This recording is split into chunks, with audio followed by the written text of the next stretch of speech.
Hey everybody, welcome to the show. Around the nation right here, TOD Nation. Jeff Waldorf here with you. No hot mic. Hey, alright. I actually managed to do something correct tech-wise. That's pretty good considering what I had to deal with last night. Anyway, welcome to the show. Around the nation right here, TYT Nation. Great show today. We're going to have a fun Tuesday. We're going to start out with something a little fun. Betsy DeVos being stupid. Then we have Goldman Sachs on Trump's tax cuts. We have Harley-Davidson employees that are getting a little angry over what's happening to their company. We have a story in Rudy Giuliani, really, really interesting, on one of the things Rudy was up to after he left office as, governor of New York. Was he a mayor? He was mayor. He was mayor of New York City. Sorry. After he left that position, very interesting. Has a lot to do with the opioid epidemic. So that's fascinating. Now, we also have, of course, a former Clinton staffer or Clinton aide going after Robert Mueller. That's a very interesting story. So you're going to enjoy that. And then all that stuff. So, hey, man, we got a show. We got a show for you guys today. All right. So before I get into the story, I just want to, or the stories, if you're following me on Twitter, and you probably should, at Jeff's Politics, by the way, I was a little frustrated last night dealing with some technology. So Windows decided it wanted to do one of its lovely updates on my personal game computer, right? So I'm like, all right, motherfucker keeps popping up every 10 minutes or something, like, oh, you need to update. How about no? Oh, you need to update. How about no? That's getting to the point of where it'll pop up and it'll minimize what I'm playing. And that pisses me off. So like, no, you don't get to do that. Fine. You know what? Update. All right, update already so that I can move on with my fucking life. Well, it turns out I was not able to move on. I got stuck during the update in what was called a Windows rollback loop. So basically, what it was doing is that the update had failed. And it was bringing me to a screen which it had me choose my language and keyboard language, basically. And then it would try to boot, and then it wouldn't. And it would go back to that consistently. What do you want to do? Would you like to roll back your computer? Rollback failed. And then it goes back to the keyboard selection, and then it goes back to update failed. Would you like to roll back your computer? How about no, I just fucking did that. What a piece of shit. So I tried pretty much every fix that I could find online, running the check disk, scan now. There were times where I could get into Windows, and then I would have something called a hard error. What the hell is that? In my Explorer EXE. So I wasn't actually able to do anything when I logged on to my Windows desktop. Couldn't do anything. In fact, I would click on something, and it would say the token doesn't exist. So I'm incredibly flustered and very frustrated in my computer because I knew what was going to happen next. I was going to have to format the fucker and do a complete clean reinstall. Because I tried to do a repair disk. That did not work. Even a repair disk failed. So I was like, all right, man, I'm going to have to wipe everything off that computer. And what was interesting is that was originally a Windows 7 computer that I'd had set up for about 6 years. And I just kept adding hard drives into it. So I got like a 500 gigabyte hard drive, and then a 2 terabyte hard drive, and then I got like a 10 terabyte hard drive. So I'm just like adding shit onto it, right? So I could like put more stuff on my computer. And so, yeah, there's stuff on top of stuff. And then I did an upgrade to Windows 10 on it because it was fucking free. And I was like, oh, why not, right? And then I found out how terrible it was. And then I decided it's too much of a pain in the ass to go and roll it back. So I'm stuck with that. And then when this last update got pushed through, well, fail. So it was, again, it was incredibly frustrating.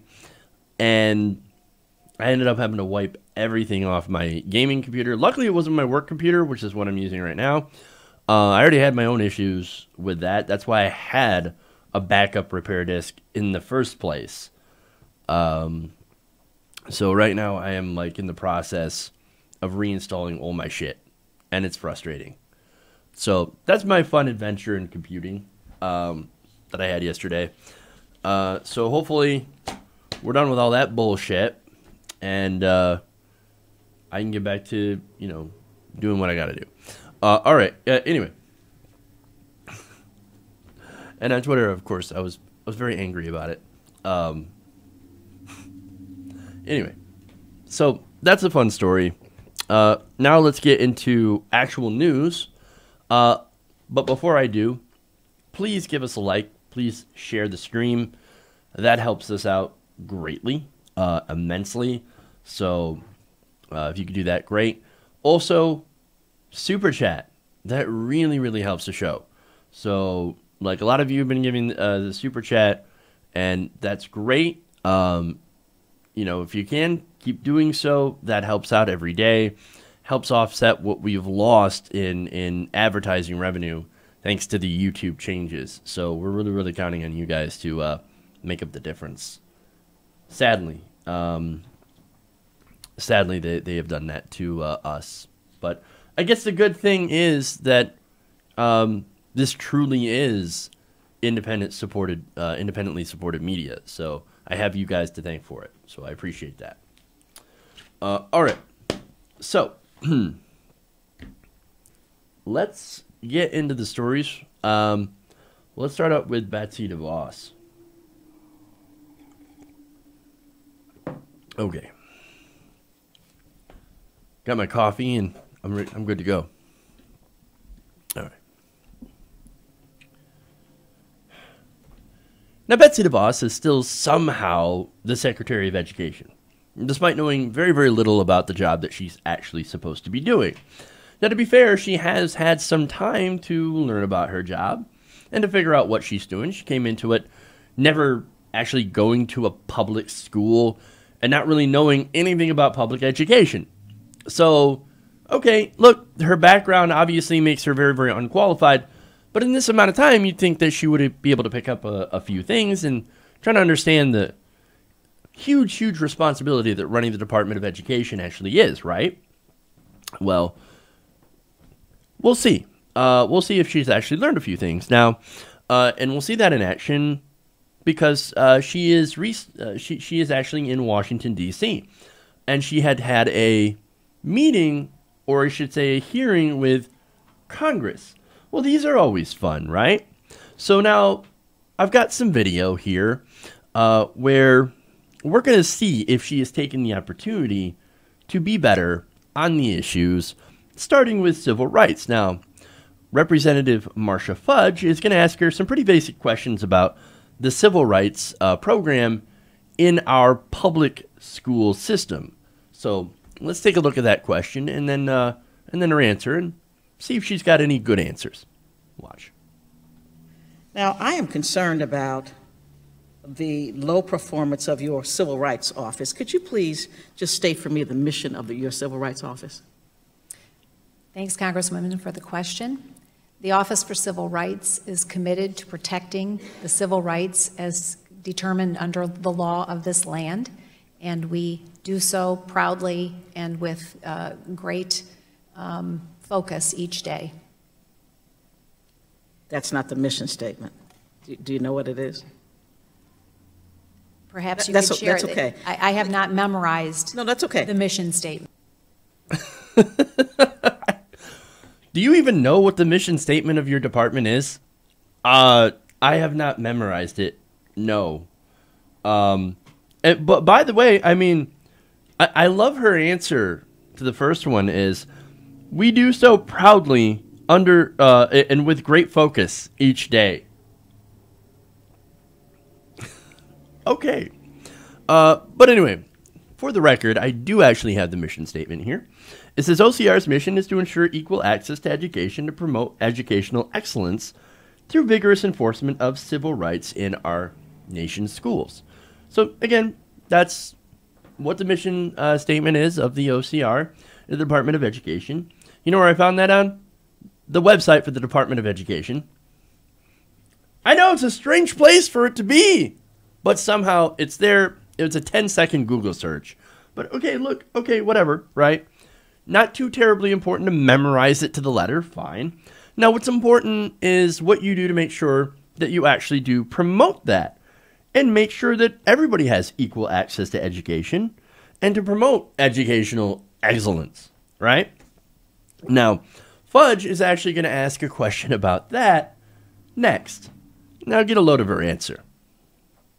Please explain for me what you would believe to be vigorous enforcement of civil rights in the context of schools today. It would be following the law and enforcing the law as stated. Okay. So do you do believe that the Office of Civil Rights is following the procedures that were put in force since 1964, the Civil Rights Act of 1964? I'm sorry, do I believe that the office is following Yes. that law? Yes, Yes. indeed, I do. And what leads you to believe they are? I'm confident that the team assembled there, both of career staff, dedicated career staff, and political staff, has continued to focus on doing so with great professionalism. So how do you do it if you continue to try to dismantle and defund the office? I'm not understanding. We haven't done any such thing.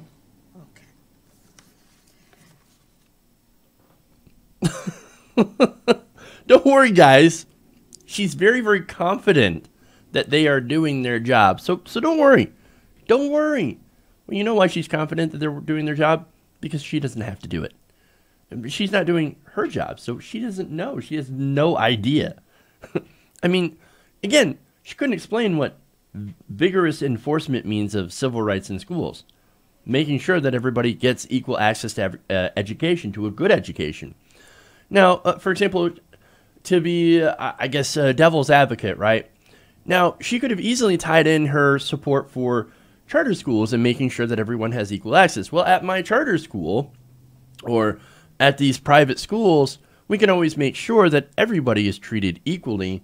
And here what we're doing at the Department of Education in trying to give more grants to charter schools is we're targeting people who are primarily African American who don't have access to these kinds of good schools. And we're allowing them through our grants to be able to access these schools so that they can have an equal education to their white peers. Now, that's a simple answer, and that actually is an answer that she could have given in the context of public schools. Now, look, what she could do to increase access, of course, to good public schools is maybe change the funding models and, you know, try to enforce equal access that way. Or to go back to something that she could, and that a lot of conservatives believe in, is so-called school choice, not keeping your kid in particular school zip codes, I should say. Not having your zip code determine what school you go into. So you could choose to say, well, look, I don't want to go to this poor school, you know, as a minority. I would like to go to a school that is more well-funded. So I will choose to go to this school instead and allow people to have the choice to be able to do that. Well, okay, those are ways that they could enforce civil rights in schools, or at least allow people through a conservative lens to actually be able to do, you know, to equalize outcomes, to make sure that everybody has the same kind of access to a good education. But what was her answer? None of that. She says, well, all we have to do is just follow the law and enforce the law as stated. No changes. Nothing different in the public school sphere. If you're a conservative, That should be a really, really poor answer. Look, as a progressive, I think this is a really, really poor answer. That she knows absolutely nothing about what she's doing. But if you're a conservative, you should also be embarrassed because she didn't even put forward your ideas on how to improve schools. But the reason that she does this is that she doesn't care. Okay? So, I mean, look. Nobody believes that that she is actually doing what's best for public schools, right? Nobody believes that she is actually enforcing the things that need to be enforced. Nobody believes anything that she says. She doesn't even believe what she says because she has no idea what she's doing. Everybody knows that she has essentially bought her seat. And the reason that she bought that seat is so she could go and 100% completely privatize schools. Take all the money, all the tax money that goes into public schools, and funnel it into religious private charter schools. That's it. And she can't even make her case for that. Not even here. I mean, that's the whole reason she's there. All this stuff about civil rights, it's not important enough for her to warrant a simple 10-second Google search. It's not that she's incapable. It's not that she's an idiot. It's that she doesn't care. And so, yeah, she comes across as an idiot, but in reality, she's the one who's laughing all the way to the bank. The whole point of her being there is to destroy public education. I mean, that has been her goal since day one. And that's why every time she goes in front of Congress, she doesn't care that she's embarrassing herself, because that's just one more step towards getting to her real goal, the destruction of public schools. Okay. And by the way, you don't have to be smart to be evil. I'm just saying. For those who might say things like, "Oh, come on. She's really dumb." Yes, she's really dumb and also evil. You can be both at the same time. Just saying. All right. Anyway. Let's move on.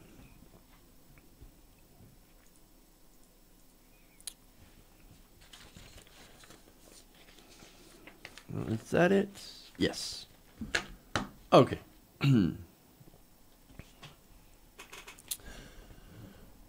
So now the Republican tax cuts are in effect, and of course we have seen a lot of rich people get a lot richer. In fact, that's the whole purpose of the tax cuts.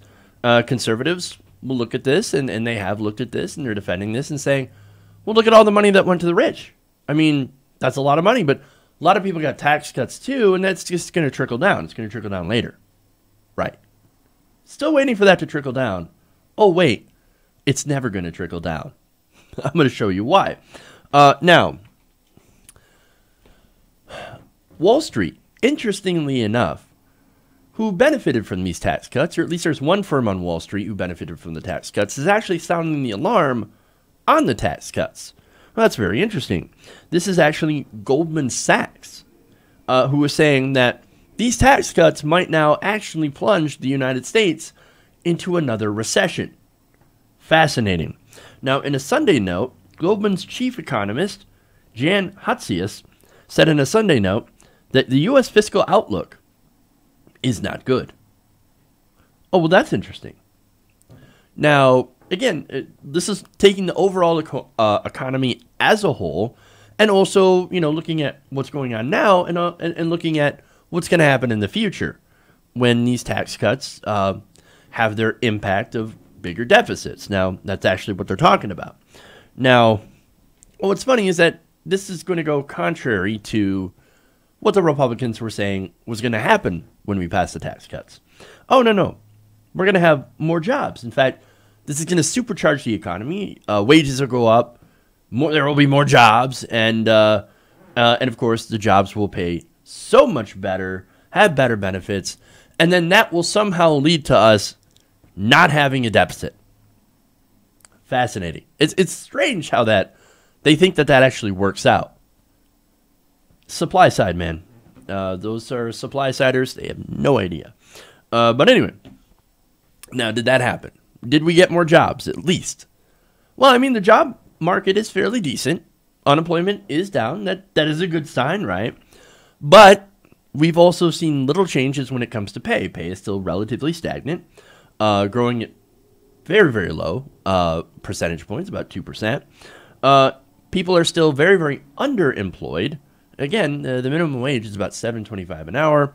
So you have people that are working jobs that pay very, very little, sometimes 2, 3 jobs just to get by. And again, the unemployment rate, yeah, I just mentioned it before, right? About 3.9%, I believe.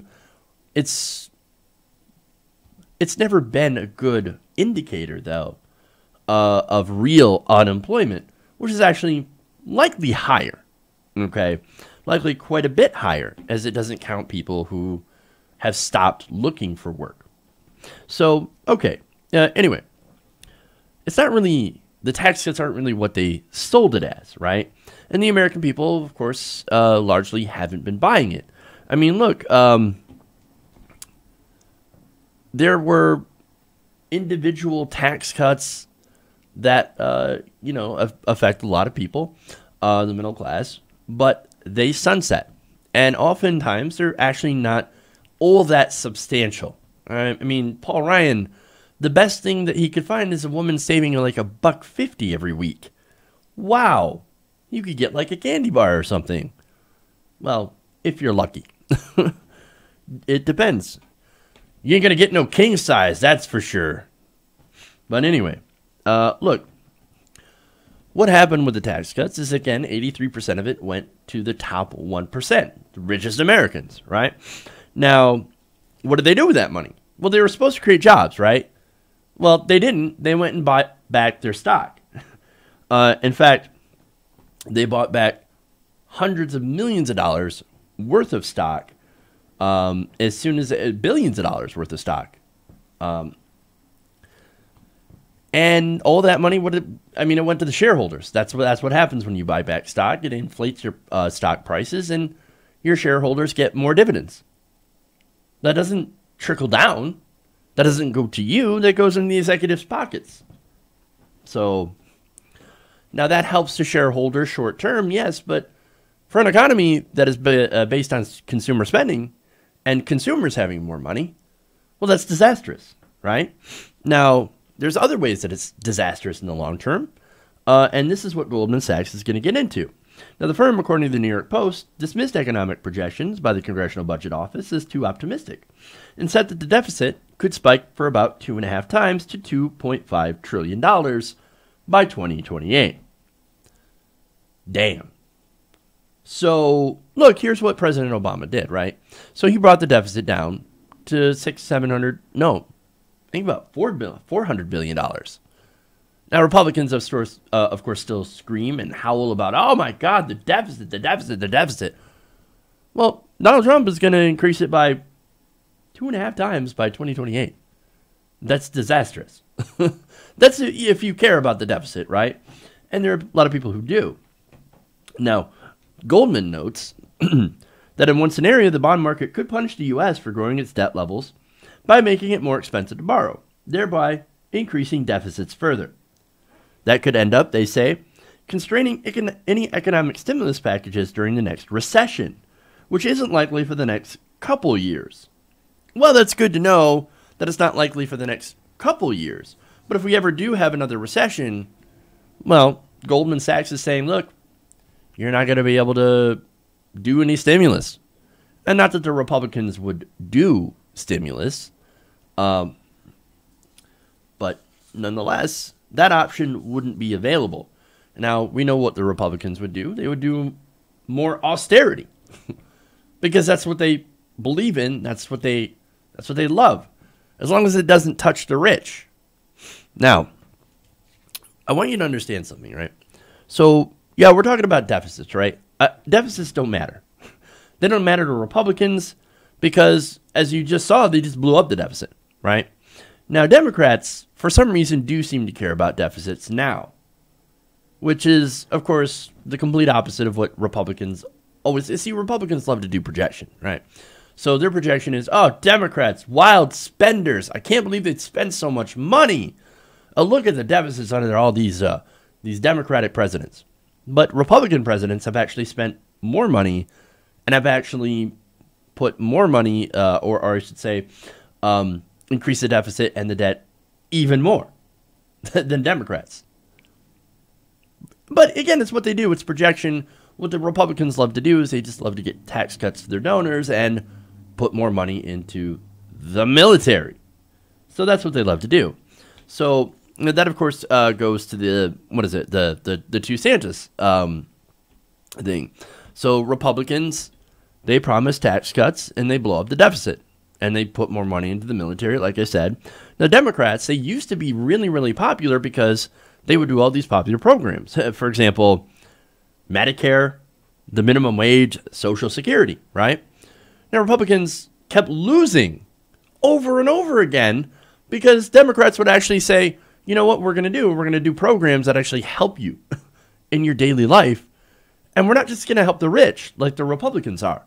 The Republicans, as I said, their only trick is, well, we like the rich, we are rich, and we want to give ourselves tax cuts. And we want to give our buddies in industry, we want to give them more tax cuts, and we want to be able to give them more subsidies. So we're going to funnel all this money to the rich, to ourselves.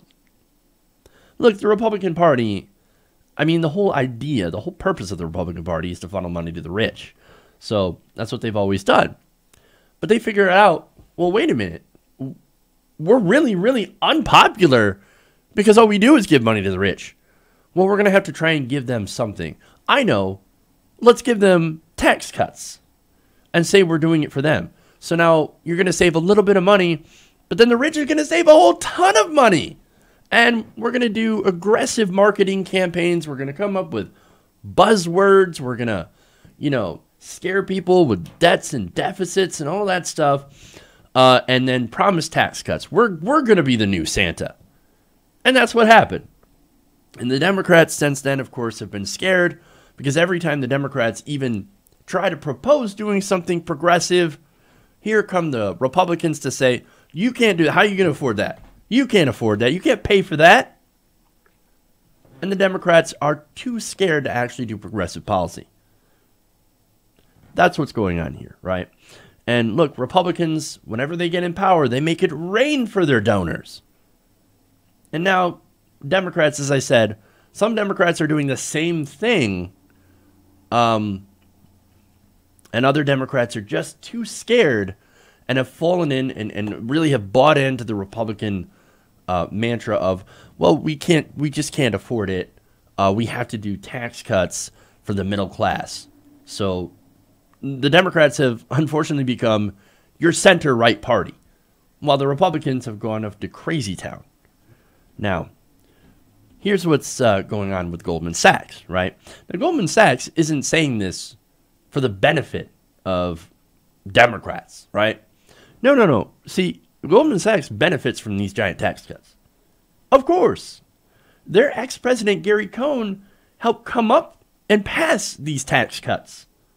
So do you think that they're actually against him? I don't think so. I don't believe it. I mean, look, yes, Goldman Sachs, they actually can't ignore facts, unlike the administration.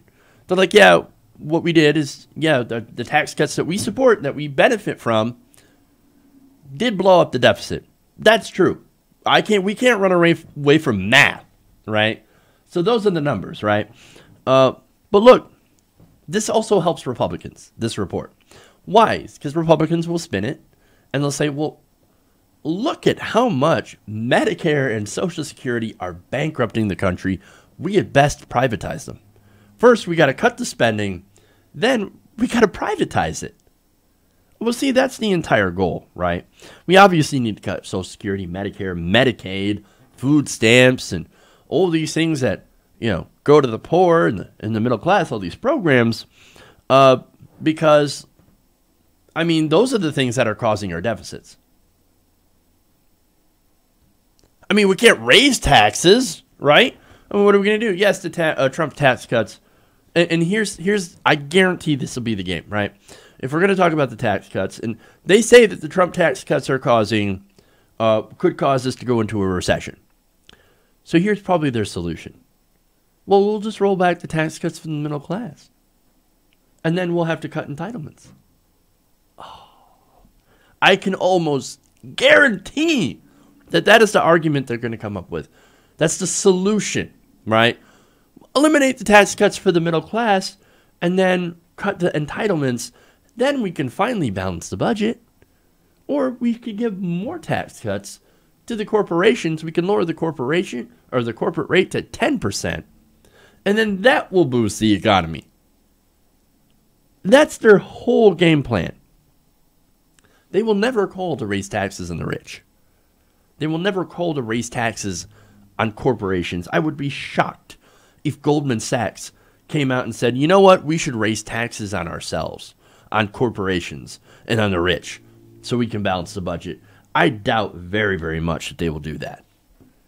Again, if they do, I will be really, really fucking surprised. But we know that Republicans, they never will. I mean, look, you want to talk about what happened in Kansas. Kansas is a great example of trickle-down economics gone run amok, right? It got so bad that even Republicans are like, okay, yeah, we're going to have to raise taxes on somebody. Because it turns out when you cut taxes and you cut taxes and you cut taxes to the bone, you can't pay for things. Who knew, right? As a state that you can't do that. I think we all kind of knew that. But nonetheless, they had to find out the hard way, and they decided, well, I guess we're going to have to raise taxes. But you think national Republicans are going to learn that lesson? Well, unlike the states, the federal government could just print whatever money they want. And so what are they going to do? Well, they're going to keep printing money, borrowing it from themselves, essentially, and cutting taxes for their donors until their taxes are at 0%. So there are 0% corporate taxes, 0% taxes on the rich. That's what they're going to do. That is the entire plan. And then, while they're looting the nation, they're going to let everybody on Medicare, Medicaid, and food stamps and, Social Security and all that, these different programs, they're going to let those programs die. And unfortunately with it, they're going to let all those people who depend on those programs also die. Not that they're completely malicious in their intent. It's just they don't care. They don't have any empathy for other human beings that aren't wealthy and privileged. Those guys on food stamps, look, they either get a job or they die. Not my problem. Not my problem whatsoever. Look, if you think I'm being unreasonably harsh against Republicans, look at their policies. Look at the stuff that they've said, publicly and privately. You know I'm right. They don't care about people. And one more thing. If there is a recession, and that is possible, we know that the number one thing that Republicans are going to go to is blaming poor people, seniors, and immigrants, and protecting rich people, and making sure that no one ever raises their taxes. That is something that you can 100% count on, because that's how the Republicans work. They are the party of the rich. They're the party of the corporations, 100% bought lock, stock, and barrel. They are owned by the corporations, and that's who they will always work for. Okay.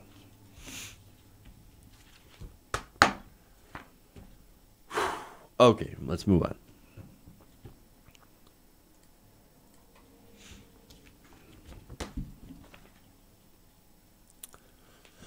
Now, one of the promises of the Republican tax cut was that companies will be competitive with firms overseas, and they actually won't have to move their operations overseas in order to make money.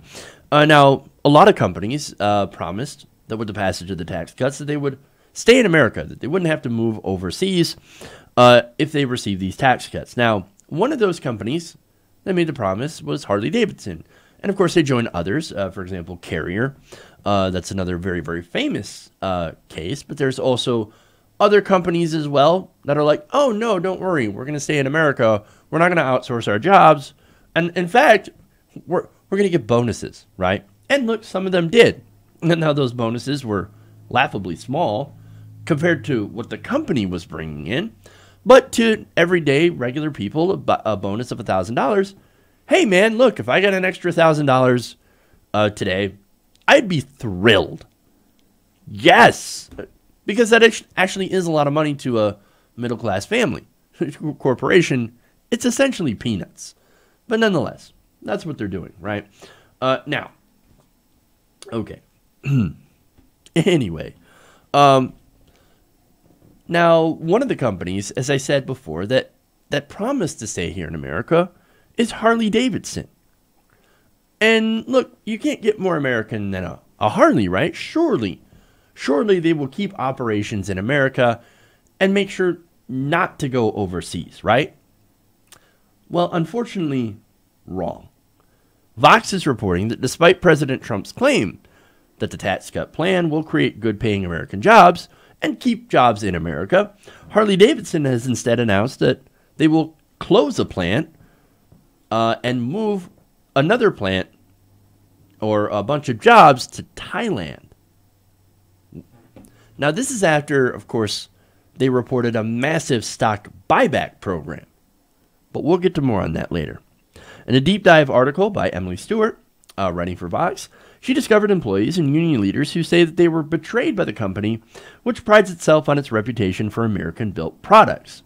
According to the report, not long after the GOP delivered on their proposal, executive announced the closing of the plant in Kansas City, Missouri, with 800 workers losing their jobs as some operations moved to York, Pennsylvania.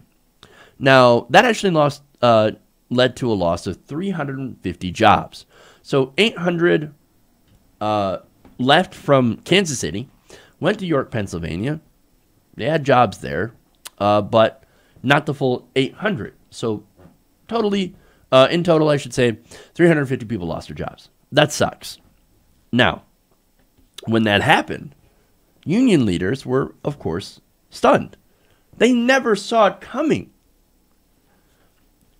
Greg Tate, who's a staff representative for the United Steelworkers, said, quote, "We never really had any belief that they were going to shut the Kansas City facility down."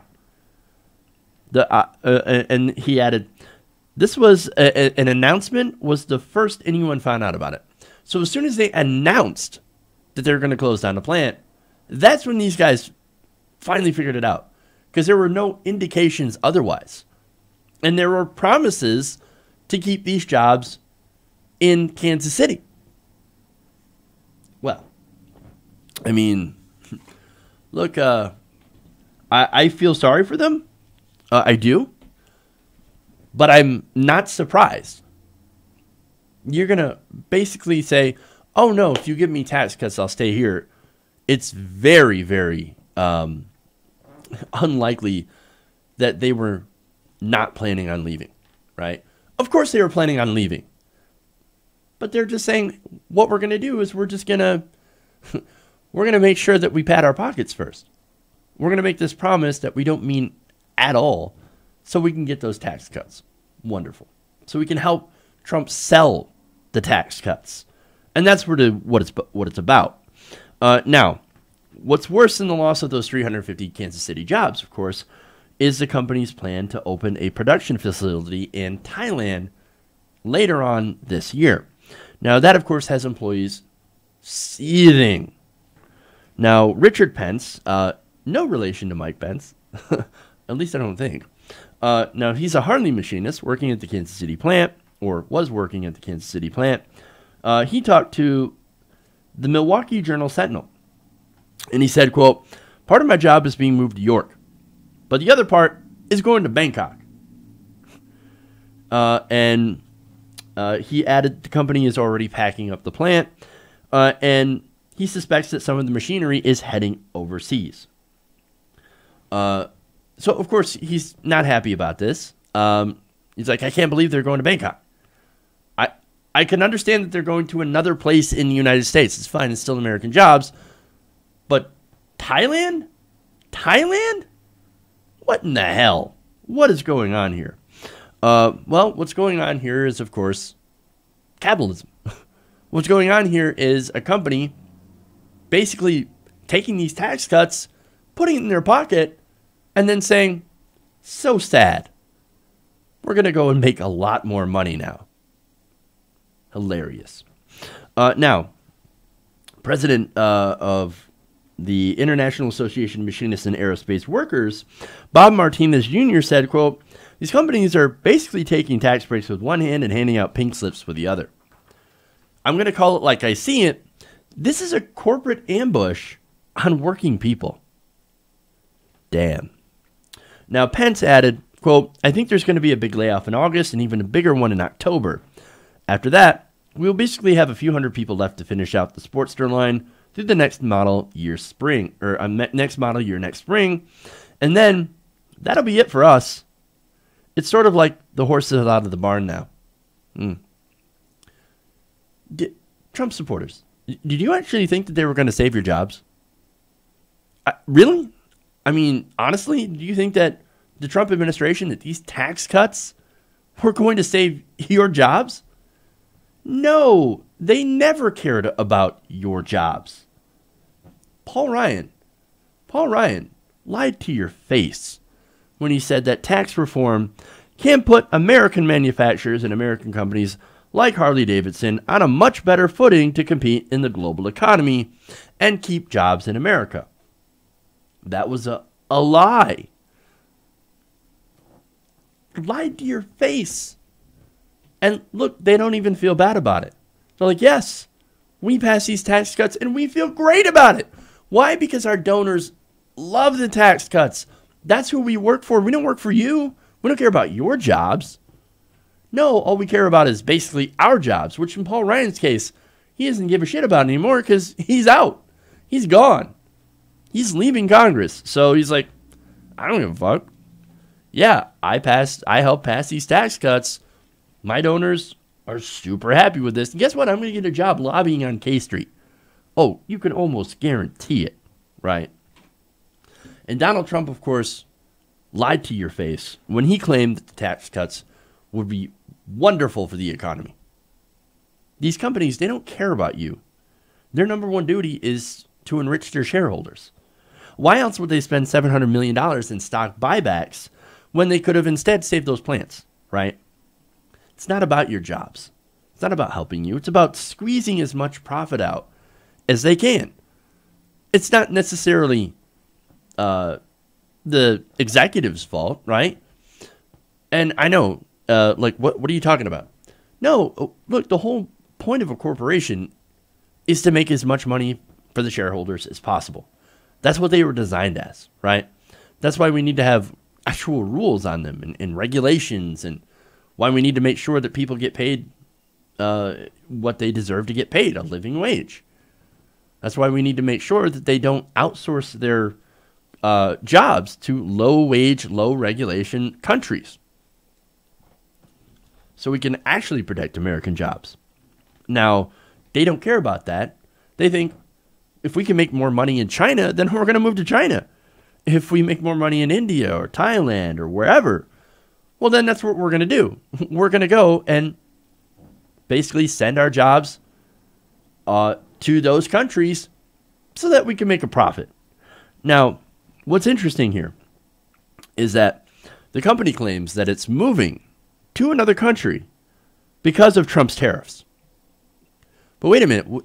The whole point of the tariffs was to keep the jobs in America, right? No, wrong. The tariffs, I don't understand what the whole point of some of these tariffs were. They're obviously not effective. So, look, nobody buys that, right? Nobody buys that the fact that these tariffs, that's why they're moving. And by the way, they say that the tariffs would have cost them $30 million a year. But wait a minute, they spent $700 million on stock buybacks. And their tax rate has been reduced by 10%. You don't think they could have used some of that money to save those jobs? No, of course they could have. That's not the real reason, though. Look, this is Harley cashing in on cheap labor. That's all this is about. So, look, fuck Harley-Davidson. Fuck Paul Ryan. And, hey, Trump, fuck you, too. You're killing jobs. You're killing the economy. You're not at all interested in serving America or making America great again. Fuck off. Okay. Okay. Anyway, here's what I'm going to do. I'm going to take a very quick break.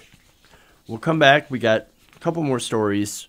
The Giuliani story is fantastic, so we'll do that. We'll be right back. Make sure to use the super chat. Helps out the show. And we'll be right back.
All right, everybody, welcome back to the show. Around the Nation right here, TYT Nation. Jeff Waldorf here with you.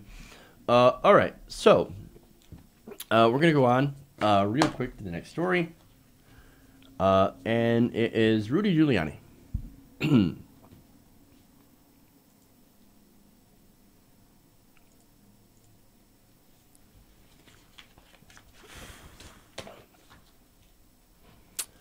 Now, one of the largest drug makers in the United States could have been stopped from its role in kicking off the opioid crisis had it not been for one man. That man happens to be Rudy Giuliani. Now, there's a great report here in The Guardian that talks about Rudy Giuliani's role in protecting Purdue Pharma. Turns out he was actually one of Purdue's lawyers. Now, of course, there was a federal investigation that happened back in 2007 that had to do with their marketing of OxyContin. It turns out they had been basically lying to people about how OxyContin works and the addictiveness. So look, that's pretty much old news. Let me get into some of the specifics here about what happened. Now, more than a decade ago, Purdue hired Rudy Giuliani, the former New York mayor and now Donald Trump's lawyer, famously, to head off a federal investigation into the company's marketing of this drug. Now, while Giuliani was not able to prevent the criminal conviction over Purdue's fraudulent claims for OxyContin's safety and effectiveness, he was able to reach a deal to avoid a bar on Purdue doing business with the federal government. Now, that would have had big impacts on whether or not Purdue Pharma would be able to make money off selling OxyContin. Now, that would have actually had probably a huge impact in avoiding the opioid epidemic.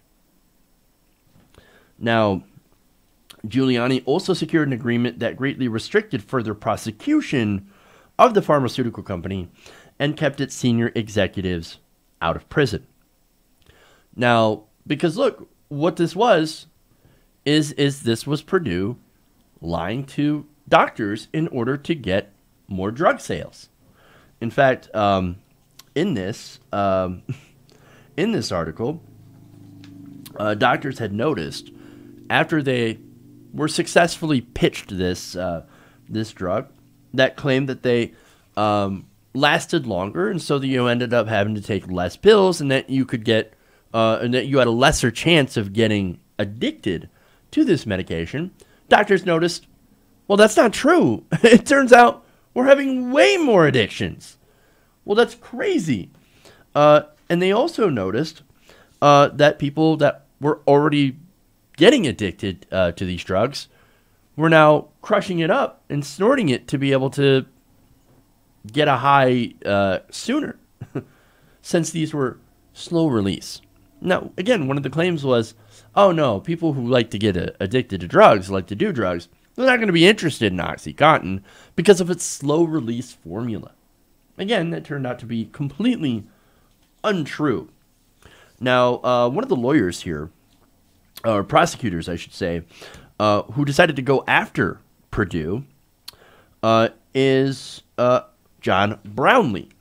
Now, Brownlee told The Guardian about what attracted him to this case, and that was, of course, the sales pitch. He said, quote, "This was the magic pill, right? This was a long-acting pill that addicts wouldn't like and you couldn't get dependent on. And that is the magic bullet. The reality," he says later on, "is that this just wasn't true. It was highly deceptive, and then they trained their sales force to go out and push that deception on physicians." Now, during the investigation, of course, they looked through several million of Purdue's internal memos, marketing documents, and notes from sales representatives.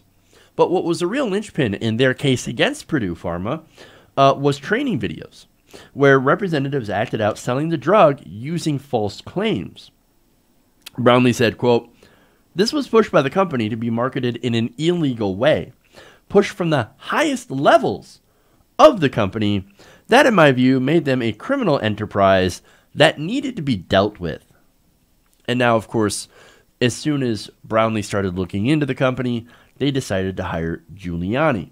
Now, Giuliani, of course, had to meet with Brownlee several times. And here's what Brownlee said about the meetings. Quote, "It was basically, hey, man, you need to look at the company differently. All we do is we make a product. And really, we don't really, I mean, we make the product and we distribute it. But we distribute it to the doctors, and the doctors are the ones who make the decision whether to prescribe our drug. Oh, really? Basically, it's not our fault. It's the doctor's fault. But you lied. You lied about what the drug actually does. How can the doctors make an informed decision on whether or not to prescribe this drug to certain people or to anybody if they don't know what the actual effects of the drug are?" So, I mean, come on, man. Okay.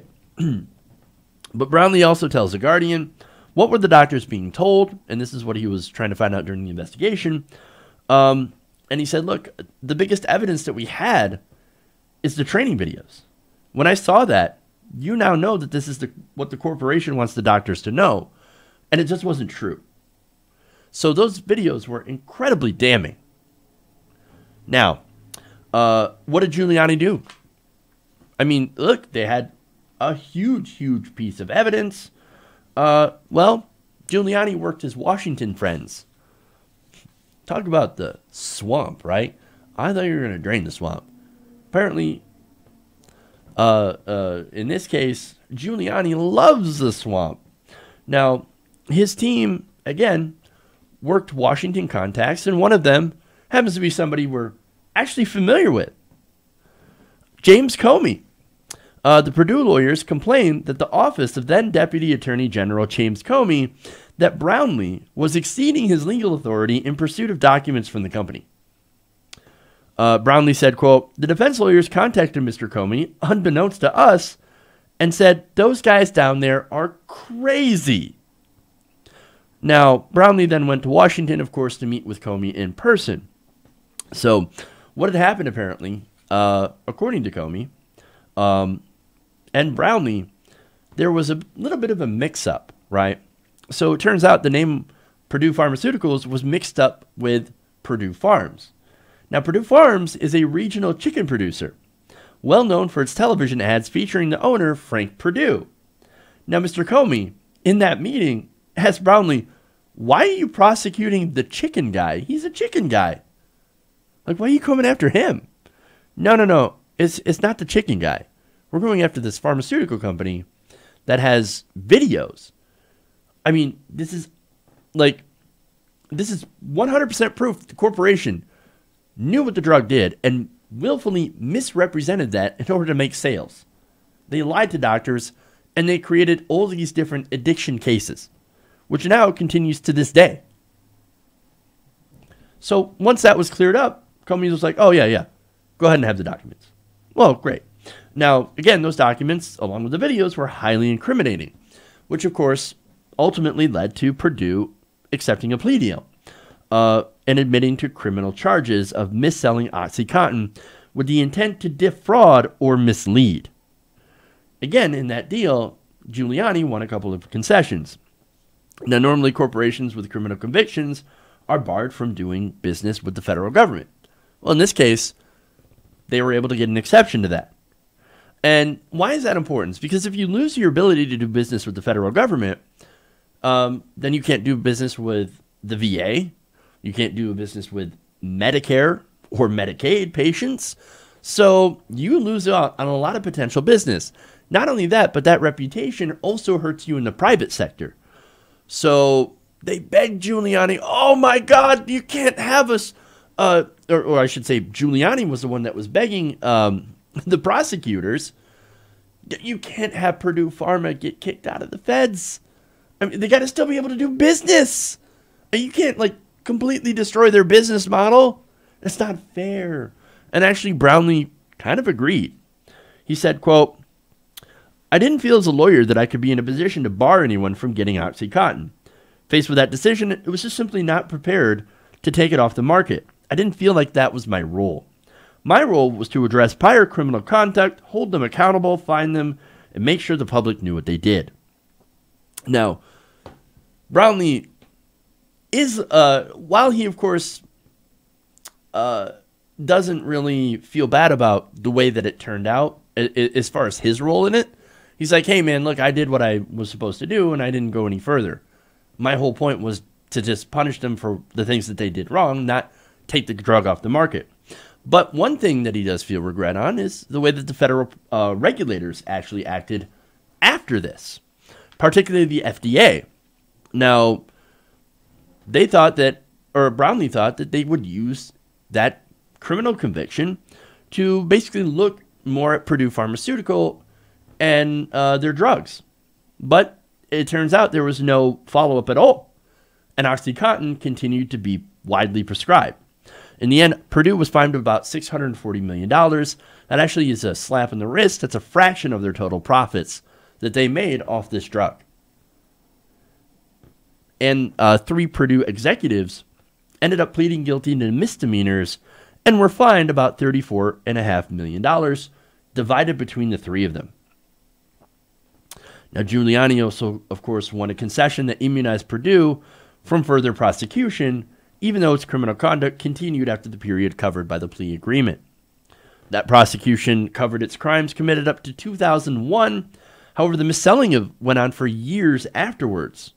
But Giuliani was able to negotiate an agreement which immunized the company from further prosecution for its actions up till 2007. Now, interestingly enough, there's a watchdog group named Public Citizen.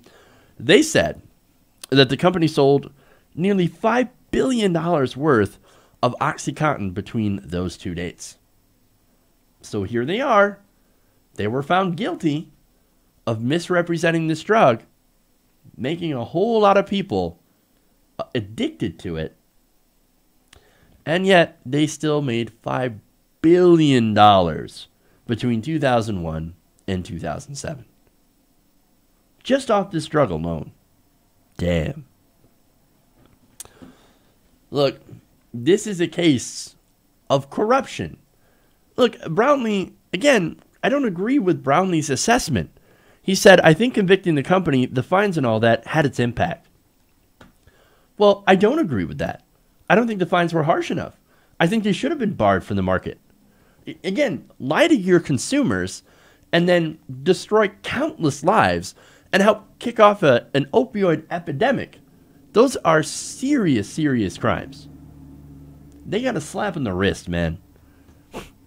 And look, he still says, quote, I guess as I sit here now, I'm a little surprised that it's only one of its kind, this prosecution. That with the nature of the abuse and the nature of the problem, that as we sit here, that there's no other out there. Well, why would there be any other out there? I mean, most corporations get away with their crimes. Why? Because they happen to bribe our politicians, who will, as they tried to do with this case, get in the way of convicting these companies for doing things wrong. We live in an oligarchy. You think the FDA is going to pick up the ball? No. Those agencies are also corrupt. And they're filled with people, not of course all of them. There are good people, but look, these good people, these good prosecutors. And look, I'm going to give this guy credit for actually doing what he did, even though I don't think that he went nearly far enough. And I don't think any of these agencies go far enough when they go and try to punish companies.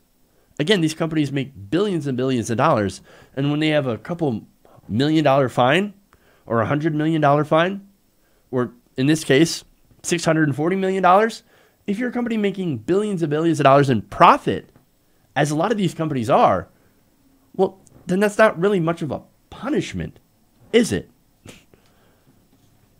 And unfortunately, this continues to happen. Again, because we live in an oligarchy where corporations basically rule us. Bribery is everywhere, corruption everywhere. So, unfortunately, this is what happens when you live in this kind of country that has been taken over by the swamp. It is the corruption. As for Giuliani, Giuliani loves the corruption. He has no qualms defending known liars and criminals. He defended them then. He's defending them now. So, after all, his position as Donald Trump's lawyer, I guess, is a pretty natural fit. Okay. Alrighty. Let's go one more story here. And we'll get into... So this is a fun and interesting story. And that is Mark Penn. Now, on Sunday, The Hill published an op-ed by former Bill Clinton aide Mark Penn. Now, Mark Penn is not happy with the Mueller investigation. In fact, he believes that if we end the Mueller investigation, well then, that would be good for America. Fascinating. Now, he writes, time and time again, investigators came up empty. Even several sting operations with an FBI spy we just learned about failed to produce a DeLorean-like video with cash in the table. But rather than close the probe, and he's talking about the Mueller probe, the deep state just expanded it. Fascinating. Now, It's funny, investigators keep coming up empty. Well, I'll get to that in a minute. But he writes, stopping Mueller isn't about one president or one party. It's about all presidents and all parties. It's about cleaning out and reforming the deep state so that our intelligence operations are never used against opposing campaigns without the firmest of evidence. Now look, if he actually meant that, like, yeah, we should have a FBI or intelligence agencies that are supposed to serve the best interests of the country. Well, we actually all agree with that. But here's the thing, right? He says it's about letting people work for campaigns and administrations without needing legal defense funds. So he's going along with Donald Trump's basically assertion that this whole thing is a witch hunt, right? Oh, all it is a witch hunt. But they might also use witch hunts against other parties. Oh, really? Well, that's interesting. Now, look, the FBI... All right, well, let me get into the first other things, right? Now, is there a deep state? Honestly, I'm not entirely sure, to be honest with you. Because, look, at one time, I can definitely say with certainty that there was a deep state. I mean, that's back in the time when you had the CIA plotting coups and assassinating people and creating banana republics in South America. Yeah, there was definitely a time. I mean, the FBI plotted against Martin Luther King Jr., tried to get him to kill himself. That's some serious stuff, right? But as today, I don't know if that kind of deep state still exists. Maybe there is.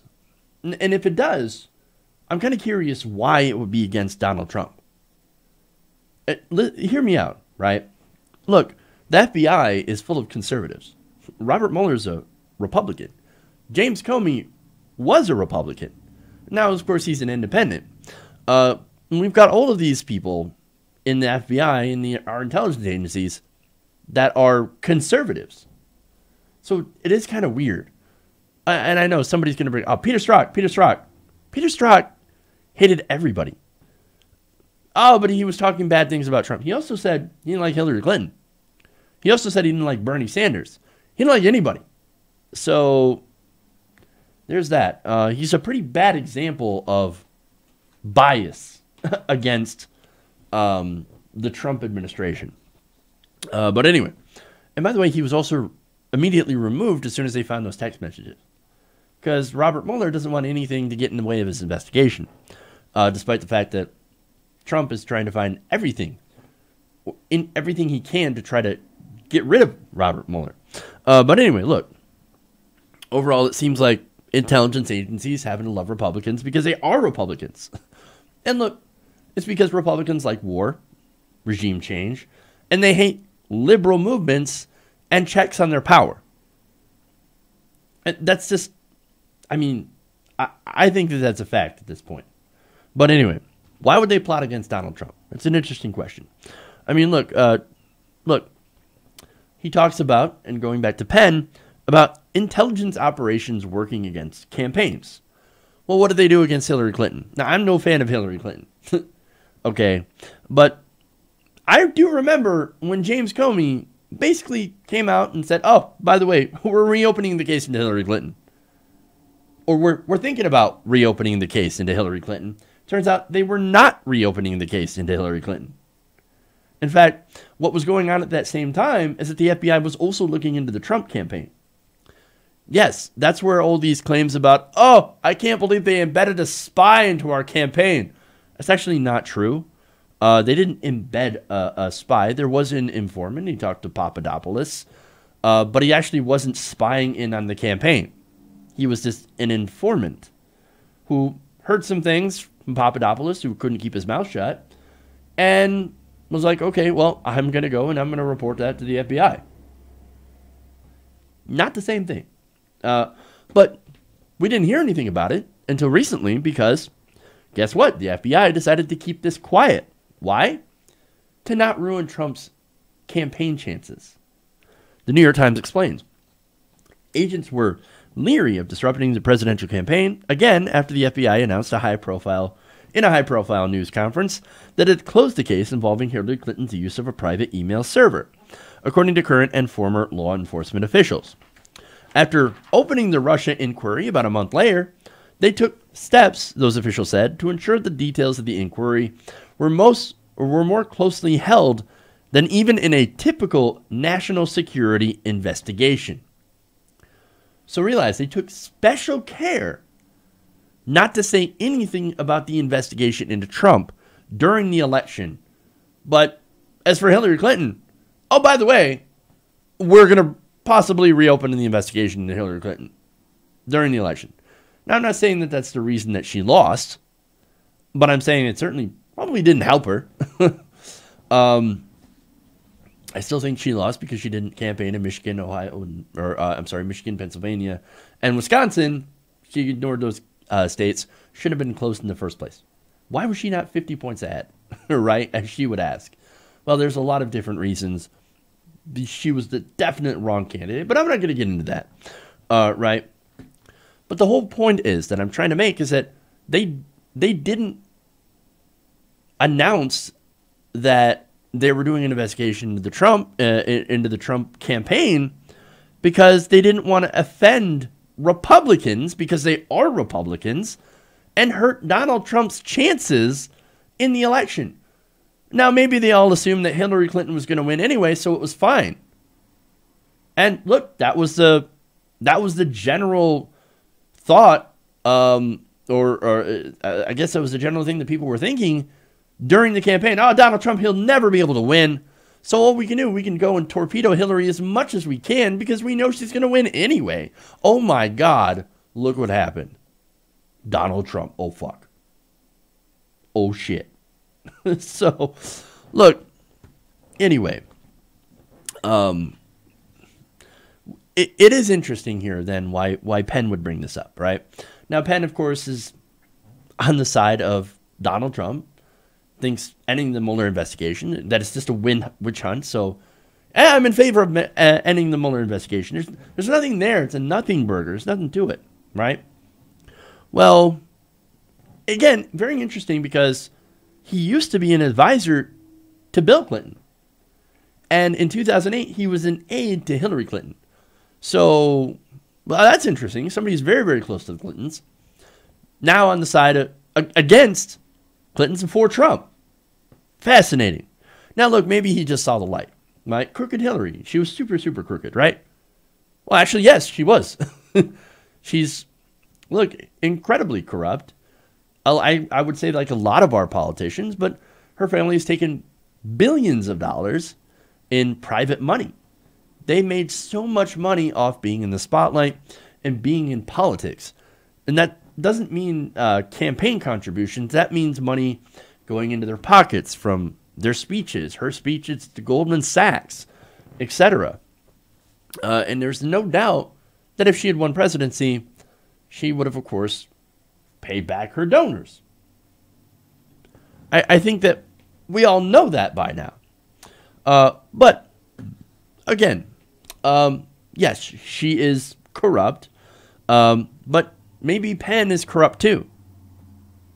I mean, according to The Hill, Penn is currently head of the Stagwell Group. Now, that is a public relations and consulting firm. And according to their website, the group holds a stake in a GOP digital agency that has worked with Mitt Romney, Ted Cruz, Scott Walker, Rick Perry, and others, according to PR Week. Now, could this be just a big coincidence, right?